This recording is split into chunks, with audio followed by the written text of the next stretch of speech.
ચલો હવે આજે આપણે એકમ અને માપન ચેપ્ટરમાં આગળ વધીએ. તો હમણાં લાસ્ટ લેક્ચરમાં આપણે એવું જોયું હતું કે ભૌતિક રાશિ શું છે, ભૌતિક રાશિના એકમો કયા હતા, પછી ભૌતિક રાશિમાં મૂળભૂત ભૌતિક રાશિ, સાધિત ભૌતિક રાશિ, મૂળભૂત એકમો, સાધિત ભૌતિક એકમો. હવે એ બધી મૂળભૂત ભૌતિક રાશિમાં એફપીએસ, એમકે, સીજીએસ પદ્ધતિ આવી હતી. તો એ બધાના એકમો અલગ અલગ પડતા હતા. એના માટે એસઆઈ એકમ પદ્ધતિ દાખલ કરી હતી. એસઆઈ એકમ પદ્ધતિમાં 7 મૂળભૂત ભૌતિક રાશિ હતી અને 2 પૂરક ભૌતિક રાશિ હતી, અને એના પરથી જે મેળવી હતી એ સાધિત ભૌતિક રાશિ મેળવી હતી. બરાબર. હવે આપણે આગળ જોઈશું. તો લંબાઈનું માપન. તો કેટલી લંબાઈ માટે શું શું વપરાય, એટલે કે કેટલા ક્રમની લંબાઈ હોય તો કયું સાધન તમે વાપરવું જોઈએ કે જેનાથી તમે લંબાઈ એક્યુરેટ માપી શકો. તો 10⁻5 મીટર, શું કેટલી 10⁻5 મીટર જેટલી હોય. તો 10⁻5 મીટર માટે 10⁻5 મીટર માટે આપણે શું વાપરવું જોઈએ? તો માઇક્રોમીટર, સ્ક્રૂ ગેજ અને સ્પેરોમીટર. શું? માઇક્રોમીટર, સ્ક્રૂ ગેજ અને સ્પેરોમીટર વપરાય. પછી 10⁻5 હતી. હવે 10⁻4 હોય તો 10⁻4 હોય તો વર્નિયર કેલિપર્સ. એ જ રીતે 10⁻3 મીટરથી 10⁻2 મીટર હોય તો 10⁻3 એટલે 1 મિલીલીટર થી 10⁻2 એટલે 100 મિલીલીટર. તો એના માટે શું વપરાય? મીટર પટ્ટી. ફરીથી લંબાઈનું માપન. તો લંબાઈના માપનમાં કેટલી લંબાઈ માટે શું વાપરવું? તો -5 હોય 10⁻5 જેટલી સૂક્ષ્મ હોય તો માઇક્રોમીટર, સ્ક્રૂ ગેજ અને સ્પેરોમીટર વપરાય. એ જ રીતે 10⁻4 મીટરના ક્રમનું હોય તો વર્નિયર કેલિપર્સ વપરાય. 10⁻3 મીટરથી 10⁻2 મીટર હોય એટલે કે 1 મિલીલીટરથી 1 મિલીમીટરથી 100 મીટર જેટલું હોય તો મીટર પટ્ટી વપરાય. બરાબર છે. હવે આપણે મીટરમાં આપણે જોયું છે 10માં, એ જ ફરીથી આપણે એકવાર જોઈ લઈએ. તો ડેસી, સેન્ટી, મિલી, માઇક્રો, નેનો અને પીકો. બરાબર. તો 10 સેન્ટીમીટર એટલે 10⁻1 મીટર, સેન્ટીમીટર એટલે -2 મીટર, મિલીલીટર એટલે 10⁻3, માઇક્રો એટલે 10⁻6, નેનો એટલે 10⁻9 મીટર અને પિકોમીટર એટલે 10⁻12 મીટર. અને આપણે આગળ જોયું કે એંગસ્ટ્રોમ હોય તો એંગસ્ટ્રોમ માટે 10⁻10 મીટર, 1 એંગસ્ટ્રોમ એટલે 10⁻10 મીટર. તો ડેસીમીટર હોય તો ડેસી એટલે 10⁻1 મીટર, સેન્ટીમીટર હોય તો -2, મિલીમીટર હોય તો -3, માઇક્રો હોય તો -6, નેનો હોય તો -9. પહેલાં જો 1, 2, 3, પછી 6, 9 અને 12. એટલે કે પહેલાં 1, 2, 3, પછી 3, 3 આગળ વધે છે.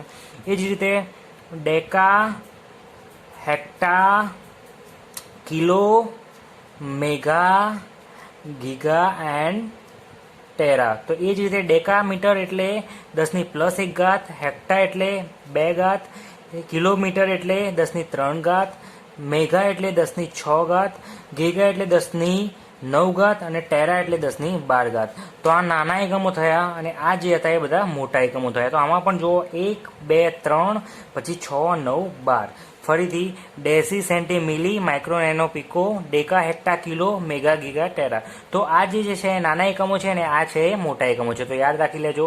-1, -2, -3, -6, -9, -12, 1, 2, 3, 6, 9 ને 12. તો પહેલાં 3 1 1 જાય ને પછી 3 3નો કૂદકો મારવાનો. બરાબર. તો ડેસી, centi, milli, micro, nano, pico નાના એકમો, deca, hecto, kilo, giga, Terra આ છે મોટા એકમો. હવે ચાલો નવો એક ટોપિક ચાલુ કરીએ છીએ આપણે કે દ્રષ્ટિ સ્થાનભેદ એટલે શું. એક નવો ટોપિક ચાલુ કરીએ છીએ. તો સિમ્પલ દ્રષ્ટિ સ્થાનભેદ એટલે શું? તો દ્રષ્ટિ સ્થાનભેદ એટલે આ જે તમને પેન રાખેલી છે આ જ રીતે તમે એક પેન તમારી નજર આગળ રાખો અને પહેલાં શું કરશો કે ડાબી આંખ બંધ કરીને જમણી આંખે જુઓ અને પછી જમણી આંખ બંધ કરીને પેન અથવા પેન્સિલ એની એ જ જગ્યાએ રાખીને પછી તમે ડાબા હાથે જુઓ, ડાબી આંખે જુઓ. શું? પેન પકડી રાખો એક જગ્યાએ, પહેલાં ડાબી આંખ બંધ કરીને જમણી આંખે જુઓ અને જમણી આંખ બંધ કરીને ડાબી આંખે જુઓ. તો બંને વખતે તમને પેન અથવા પેન્સિલ અલગ અલગ જગ્યાએ દેખાશે. ઓરિજિનલમાં તો તે એક જ જગ્યાએ છે. એટલે આ શું થયું? તમારા દ્રષ્ટિનો ભેદ થયો. પણ દ્રષ્ટિનો શેમાં ભેદ થયો? તો સ્થાન ઓળખવામાં. ડાબી બાજુથી જો ડાબી બાજુ જોઈએ તો કઈ બાજુ દેખાશે? ડાબી આંખે જોઈએ તો જમણી બાજુ દેખાશે ને જમણી આંખે જોઈએ તો થોડી ડાબી બાજુ દેખાશે. તો આ જે વસ્તુ જે થઈ એને કહેવાય દ્રષ્ટિસ્થાન ભેદ. તો આ એક્સ્ટ્રામાં છે કે કોઈ એક પેન્સિલને આપણે આંખ આગળ રાખો, જમણી આંખ બંધ કરીને એને ડાબી આંખે જુઓ અને ડાબી આંખ બંધ કરીને પછી જમણી આંખે જુઓ, એટલે પેન્સિલની બંને વખત અલગ અલગ જગ્યાએ દેખાશે. ખરેખર પેન્સિલ તો એક જ જગ્યાએ છે, એને આપણે શું કહીએ છીએ? દ્રષ્ટિસ્થાન ભેદ કહીએ છીએ. હવે દ્રષ્ટિસ્થાન ભેદની રીતથી આપણે શું માપવાનું છે કે પૃથ્વીથી અતિ દૂર આવેલા ગ્રહનું પૃથ્વીથી અંતર. શું માપવાનું છે? પૃથ્વીથી અતિ દૂર આવેલા ગ્રહનું પૃથ્વીથી અંતર. ચલો આપણે પહેલાં થોડું સમજી લઈએ કે આમાં આપણે શું કરીશું. તો અહીંયા એક પૃથ્વી છે, બરાબર. અહીંયા શું છે? આપણી પૃથ્વી. તો પૃથ્વી પર આપણે બે અવલોકનકાર લઈશું, એક એ લઈશું અને એક બી લઈશું. હવે આનાથી આપણે કોઈક અમુક અંતરે એક ગ્રહ એસ છે, બરાબર. તો આ ગ્રહ એસ એ હવે શું કરીશું? આ એ અને બી આ બંને પરથી આ જે ગ્રહ જેનું અંતર આપણે માપવાનું છે એ બંને વચ્ચે અવલોકનકારથી આ બંનેની વચ્ચે જોડતી રેખા દોરીશું. તો આના વડે આપણને એક ખૂણો મળશે જેને આપણે કહીશું થીટા. હવે આપણે શું માપવાનું છે? એથી એસ અથવા તો બીથી એસ. આ જ માપવાનું છે, કારણ કે બીથી એસ એટલે પૃથ્વીથી ગ્રહનું અંતર. તો આપણે એટલે શું લઈ લઈશું? ડી લઈ લઈશું. અને આપણે શું લઈ લઈશું? ડી. હવે બે અવલોકનકાર વચ્ચેનું અંતર ધારો કે આપણે માપી લઈએ કે બી હશે. કેટલું હશે? બી. તો ખૂણો કેટલો હશે? આપણે ખૂણો બરાબર થીટા. ચાપ કેટલી આવી આપણી? ખૂણા બરાબર ચાપ ભાગે ત્રિજ્યા ઉપરથી. ચાપ કેટલી છે? આ ચાપ જ કહેવાય ને. પણ અંતર ખૂબ જ દૂર હોય તો આ ચાપને જ તમે આ અંતર લઈ શકો. આ ચાપ બરાબર જ તમારું આ અંતર. તો ખૂણો બરાબર ચાપ ભાગ્યા ત્રિજ્યા. હવે આના માટે ત્રિજ્યા કેટલી થઈ? ડી, બરાબર. તો ફરીથી શું કરીશું? આમાં એક અવલોકનકાર લઈશું. આપણે પૃથ્વી, એના ઉપર બે અવલોકનકાર એ અને બી લઈશું. પછી એનાથી એક અમુક અંતરે, જેમ કે ડી અંતરે આપણે કોઈ પ્લેનેટ એટલે કે ગ્રહ એસ લીધેલો છે. હવે આ બંને વચ્ચેનો આપણને ખૂણો મળશે થીટા. તો આ થીટા પરથી આપણે ખૂણો બરાબર ચાપ ભાગે ત્રિજ્યા. તો આ થીટા માટે ચાપ શું થાય? તો આ ચાપ થાય. તો અંતર ખૂબ જ મોટું હોય તો આ ચાપ બરાબર આ જ લઈ લઈશું અને આ ત્રિજ્યા. આ તમને મૌખિક સમજાવી દીધું. હવે થોડું આપણે આમાં ડીપમાં સમજીએ તો શું લખેલું છે જુઓ થિયરીમાં. તો દ્રષ્ટિસ્થાન ભેદની રીત મુજબ પૃથ્વીથી દૂર આવેલા ગ્રહ એસનું અંતર ડી નક્કી કરવું છે. તો ફરીથી પૃથ્વી, આ રહી આપણી પૃથ્વી, અહીંયા આનાથી ડી અંતરે આવેલા, અહીંયાથી ડી અંતરે આવેલા કોઈ ગ્રહ એસનું આપણે શું કરવું છે? આ ડી અંતર નક્કી કરવું છે. તો અહીંયા ડી અંતર એ પૃથ્વી પરના બે અવલોકન સ્થાનો એ અને બીથી ગ્રહ એસનું અંતર છે. આ ડી અંતર શું છે? તો પૃથ્વીના બે અવલોકન સ્થાન લીધા, એક એ લીધું અને બીજું બી લીધું. હવે આ એ અને બીથી આ ગ્રહનું અંતર કેટલું થાય છે? ડી થાય છે. કેટલું થાય છે? ડી થાય છે. હવે બંને અવલોકન સ્થાનો એ અને બી પરથી એક જ સમયે અવલોકન કરવામાં આવે છે. શું? એ અને બી પરથી આ એસનું અવલોકન એક જ સમયે કરવામાં આવે છે. હવે બંને અવલોકન સ્થાનો એ અને બીની દિશા વડે ગ્રહ પાસે આંતરેલ કોણ થીટા છે. આ એ અને એસને જોડતી રેખા અને બી અને એસની જોડતી રેખા, આ બંને વચ્ચેનો જે આંતરેલ કોણ છે એ શું છે? થીટા છે. એ ખૂણો કેટલો છે? થીટા છે. તો બંને અવલોકન સ્થાનો વચ્ચેનું અંતર પાછું કેટલું આપેલું છે તમને? એ બી, એટલે કે આપણે બી સ્મોલ બી લીધું છે. બંને અવલોકન સ્થાન વચ્ચેનું અંતર એ બી આપણે કેટલું લીધું છે? Small B. કેટલું લીધું છે? એ બી સ્મોલ બી. હવે અહીં ખૂણો એ એસ બી થીટા છે. એટલે ખૂણો એ એસ બી થીટા છે. શું છે? થીટા. જેને આપણે દ્રષ્ટિ સ્થાન ભેદ કોણ પણ કહીએ છીએ. અને શું કહીએ છીએ આપણે? દ્રષ્ટિ સ્થાન ભેદ કોણ પણ કહીએ છીએ. એ એટલે વિચાર લો તમારી ડાબી આંખ અને બી એટલે જમણી આંખ. તો આ બંને વચ્ચેનો જે ખૂણો જે છે એને આપણે શું કહીએ છીએ? દ્રષ્ટિ સ્થાન ભેદ કોણ. હવે જો ગ્રહથી ખૂબ જ દૂર અંતરે આવેલા હોય તો તમે ગ્રહ પૃથ્વીથી ખૂબ જ દૂર હોય તો જ્યાં બી તો જે કહેવાય એ તો ડીથી ઘણું નાનું કહેવાય. જો આ બંને વચ્ચેનું અંતર ખૂબ જ મોટું હોય, આ બંને વચ્ચેનું અંતર ખૂબ જ મોટું હોય, બીથી એસનું અને એથી એસ વચ્ચેનું અંતર ખૂબ જ મોટું હોય, તો આ જે બીની જે સ્મોલ બી જે છે એ તો ડી કરતાં ખૂબ જ નાનો કહેવાય.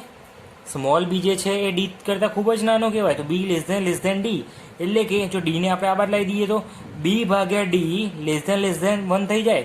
તો આ પરિસ્થિતિમાં થીટા તો તમે વિચારો બહુ સૂક્ષ્મ થઈ જાય. હવે એવું વિચારો, આપણે અહીંયા બેઠા છીએ, ગ્રહ ખૂબ જ દૂર છે. ધારો કે પૃથ્વી એટલે આપણું એક ઘર જ લઈ લઈએ. અને ગ્રહ આપણાથી ખૂબ જ દૂર છે.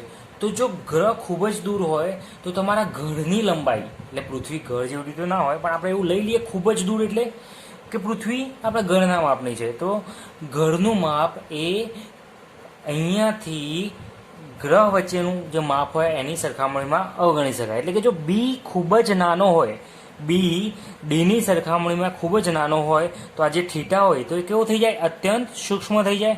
આ થીટા કેવો થઈ જાય? અતિ સૂક્ષ્મ. એટલે કે એ બીને, આ જે એ બી જે છે આપણું, આ જે એ બી જે છે એને એસ કેન્દ્રવાળું અને ડી ત્રિજ્યાવાળું વર્તુળ લઈ શકીએ. શું?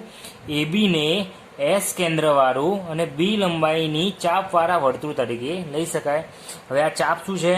આ બી તો આ પણ બી, આ બી તો આ પણ બી. કેમ? કારણ કે બી લેસ ધેન ડી, એટલે કે બી ખૂબ જ સૂક્ષ્મ હોય તો થીટા પણ કેવો બને? અતિ સૂક્ષ્મ. તો આ જે એ બી જે હોય, એટલે કે આ જે એ બી હોય એને એસ કેન્દ્રવાળું અને બી લંબાઈની ચાપવાળા વર્તુળ તરીકે લઈ શકાય. હવે આપણું સૂત્ર ખૂણો બરાબર ચાપ ભાગ્યા ત્રિજ્યા. તો ખૂણો એટલે થીટા, થીટા માટે ચાપ એટલે ખરેખર ચાપ આ થાય પણ ખૂણો અતિ સૂક્ષ્મ છે એટલે આ ચાપ બરાબર જ આપણે શું લઈ લઈએ? બી. તો ખૂણો બરાબર ચાપ ભાગ્યા ત્રિજ્યા, તો ચાપ શું આવે? બી. ખૂણો બરાબર ચાપ ભાગ્યા ત્રિજ્યા, તો ચાપ શું આવશે? બી. અને ત્રિજ્યા એટલે ડી. તો બી ભાગ્યા ડી. આપણે શું શોધવું છે? ડી. તો ડીને આ બાદ લઈ જાઓ તો બી ભાગ્યા થીટા. તો જે એ આવ્યું શું આવ્યું? ડી બરાબર શું આવ્યું? બી ભાગ્યા થીટા. જે પૃથ્વીથી અતિ દૂર આવેલા ગ્રહ શોધવાનું સૂત્ર છે. ચલો ફરીથી એકવાર સમજાવી દઉં શું કર્યું આપણે. તો એક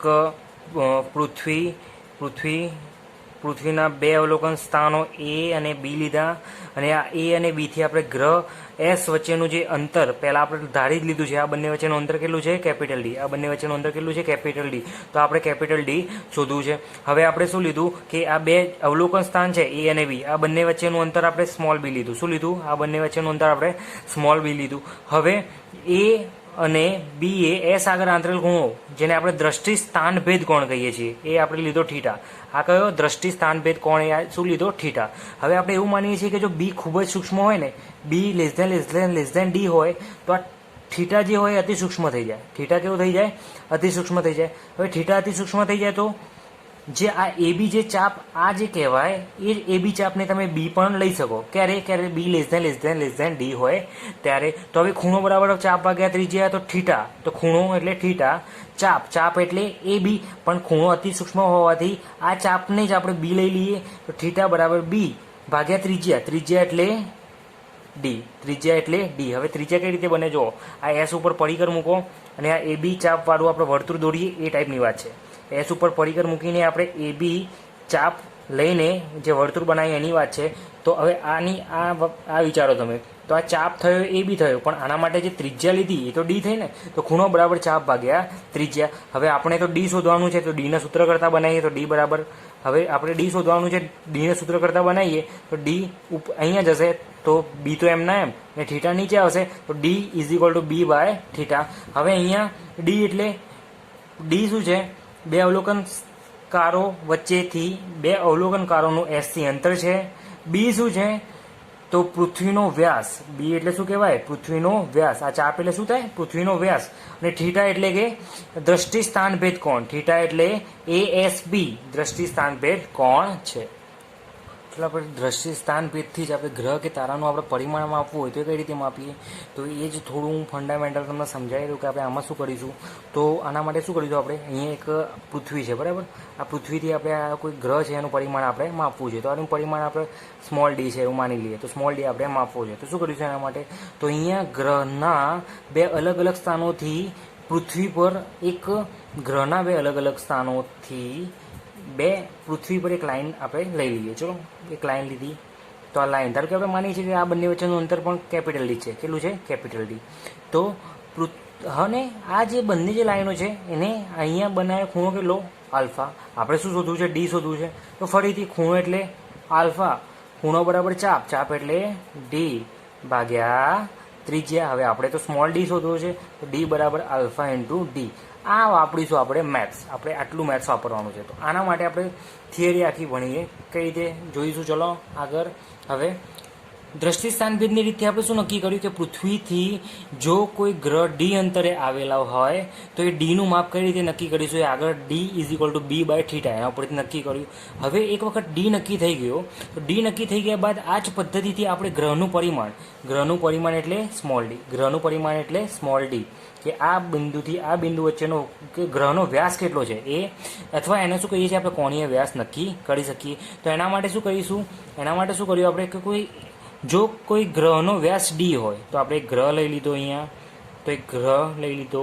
જો ગ્રહનો વ્યાસ ડી હોય તો આ ગ્રહનો વ્યાસ ડી લઈ લીધો, અને ગ્રહના વ્યાસ પરના બે બિંદુ, ગ્રહના વ્યાસ પરનું આ એક બિંદુ એ અને ગ્રહના વ્યાસ પરનું આ બીજું બિંદુ બી, બે બિંદુઓએ પૃથ્વી આગળ આંતરેલ કોણ એટલે કે કોણીય વ્યાસ આલ્ફા.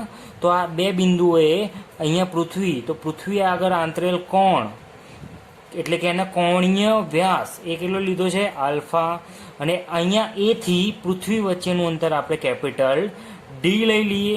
તો પૃથ્વીના આ અવલોકન સ્તરેથી આલ્ફાનું માપન કરી શકાય. એ તો સિમ્પલ જ છે, ખૂણો બરાબર ચાપ ભાગ્યા ત્રિજ્યા.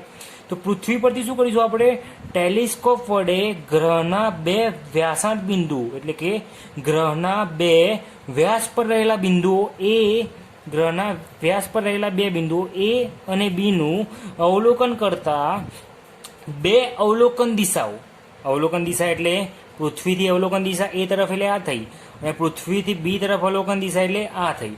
તો પૃથ્વી પરથી ટેલિસ્કોપ વડે ગ્રહના બે વ્યાસાંત બિંદુઓનું અવલોકન કરવામાં આવે તો બે અવલોકન દિશાઓ એ પૃથ્વી આગળ આંતરેલ કોણ કેટલો છે, કોણીય વ્યાસ આલ્ફા. તો ફરીથી ખૂણો બરાબર ચાપ ભાગ્યા ત્રિજ્યા. તો ખૂણો એટલે કોણીય વ્યાસ આલ્ફા, ચાપ એટલે એ બી, પણ અંતર ખૂબ જ મોટું હોય તો ફરીથી આ એ બીને આપણે આ જ અંતર લઈ લીધું એટલે ડી. તો આલ્ફા ઇઝ ઇક્વલ ટુ ચાપ એટલે સ્મોલ ડી ભાગ્યા ત્રિજ્યા એટલે કેપિટલ ડી. પણ આપણે તો સ્મોલ ડી માપવું છે ગ્રહનું પરિમાણ, તો સ્મોલ ડી એટલે આલ્ફા ઇન્ટુ ડી. તો અહીંયા સ્મોલ ડી એટલે ગ્રહનું પરિમાણ છે, આલ્ફા એટલે ગ્રહના વ્યાસાંત બિંદુઓએ પૃથ્વી આગળ આંતરેલ કોણ છે એ આલ્ફા, અને ડી એટલે પૃથ્વી અને ગ્રહ વચ્ચેનું અંતર. ફરીથી બંને મેથડો સાથે આપણે લઈ લઈએ. તો પહેલાં આપણે અંતર ડી નક્કી કરવા માટે શું કર્યું, પૃથ્વીના વ્યાસાંત બિંદુ લીધા હતા એ અને બી, અને એનો ગ્રહ આગળ આંતરેલો ખૂણો થીટા શોધ્યો, એનો આપણે ગ્રહ આગળ આંતરેલ ખૂણો થીટા લીધો હતો. જ્યારે પરિમાણમાં શું કર્યું, તો પરિમાણમાં આપણે અહીંયા જે પૃથ્વીના જે વ્યાસાંત બિંદુ હતા, પરિમાણ વખતે આ વ્યાસાંત બિંદુ આપણે કોના લઈ લીધા, ગ્રહના લઈ લીધા. આ વ્યાસાંત બિંદુ કોના લઈ લીધા, ગ્રહના લઈ લીધા. અને પૃથ્વી આગળ અહીંયા જે એસ આગળ ખૂણો આંતર હતા એટલે કે ગ્રહ આગળ ખૂણો આંતર હતા, એ જ રીતે પરિમાણમાં આપણે પૃથ્વી આગળ ખૂણો આંતર્યો. પરિમાણમાં શું કર્યું, પૃથ્વી આગળ ખૂણો આંતર્યો. અહીંયા પૃથ્વીના વ્યાસાંત બિંદુ હતા અને અહીંયા ગ્રહના વ્યાસાંત બિંદુ છે. અહીંયા દ્રષ્ટિ સ્થાન ભેદની પહેલી મેથડમાં આપણે ગ્રહ આગળ ખૂણો આંતર્યો હતો, અને બીજી ગ્રહના પરિમાણમાં આપણે પૃથ્વી આગળ ખૂણો આંતરેલો છે. બરાબર. ફરીથી અહીં પહેલી મેથડમાં શું કર્યું, પૃથ્વી ઉપર એ અને બી બે બિંદુ લીધા હતા અને એનો ગ્રહ આગળ આંતરેલ ખૂણો થીટા હતો. અહીંયા ગ્રહના બે વ્યાસાંત બિંદુઓ એ અને બી છે, એનો પૃથ્વી આગળ આંતરેલ ખૂણો એ આલ્ફા છે. બરાબર. અને સિમ્પલ બંનેમાં અહીંયા શું શોધવાનું હતું, આપણે ડી શોધવાનું હતું. અહીંયા શું શોધવાનું હતું, અંતર ડી, અને અહીંયા શું શોધવાનું છે આપણે, પરિમાણ એટલે કે સ્મોલ ડી. અહીંયા કેપિટલ ડી તમને આપેલું હશે, અહીંયા શું સ્મોલ ડી શોધવાનું હશે. આ જ બે મેથડ એકવાર તમે ચેક કરી લો, અને પછી આપણે નેક્સ્ટ લેક્ચરમાં આના ઉપરથી આપણે થોડા સમ્સ ભણીશું. બરાબર.